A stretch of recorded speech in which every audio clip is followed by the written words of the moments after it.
నిర్మల్ జిల్లా ఖానాపూర్ మండలంలోని టర్లపాడు గ్రామ రైతు బోసు భూమన్న సాగు భూమిలోని మామిడి చెట్లను అటవీశాఖ అధికారులు జేసీబీలతో తొలగించడంతో బాధిత రైతుకు న్యాయం చేయాలని డిమాండ్ చేస్తూ ర్యాలీకి జరిగింది. ఎన్టీఆర్ చౌక్ నుంచి ఫారెస్ట్ కార్యాలయం వరకు సాగిన ఈ ర్యాలీలో పాల్గొన్న తెలంగాణ వ్యవసాయ శాఖ కార్మిక సంఘం, రైతు సంఘం, సిపిఐ, సిపిఎం నాయకులు రైతు భూమిని తిరిగి రైతుకే ఇవ్వాలని, బాధ్యులైన ఎఫ్ఆర్ఓ, ఎఫ్ఎస్ఓలపై చట్టపరమైన చర్యలు తీసుకోవాలని కోరారు.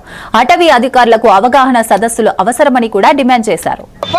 జేసీబీతో గుంతలు తవ్వి మొక్కలు నాటి సీసీ కెమెరాలు పెట్టి అందులో ఉన్నటువంటి మామిడి చెట్లను జేసీబీతో తొలగించాడు. ఎందుకంటే ఆ మామిడి చెట్లు ఉన్నట్టయితే ఈ భూమి 40 సంవత్సరాల భూమి, ఈ భూమి ఎప్పటి నుండో సాగులో ఉన్నటువంటి భూమి అని చెప్పి ప్రజలు తిరగబడతారని, ప్రభుత్వ అధికారులు ఊకోరని, ఎమ్మెల్యే ఊకోడని, లేదా గవర్నమెంట్ ఊకోదని చెప్పి ఇవాళ ఆ చెట్లను జేసీబీతో తొలగించడాన్ని సిపిఎం పార్టీగా, ప్రజా సంఘాలుగా, సిపిఐ పార్టీగా, వామపక్షాలుగా మేము తీవ్రంగా వ్యతిరేకిస్తున్నాం.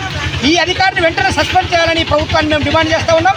ఒకవైపు ఫారెస్ట్ అధికారులు ఎక్కడైతే పడావుగా ఉన్నటువంటి కొన్ని భూముల్లో కానీ మిగతా కాడ కానీ చెట్లను నాటుతుంటే ఇక్కడ ఉన్నటువంటి పోడు భూములు గుంపుకొని చెట్లను నాటే పని ఈయన చేస్తున్నాడు.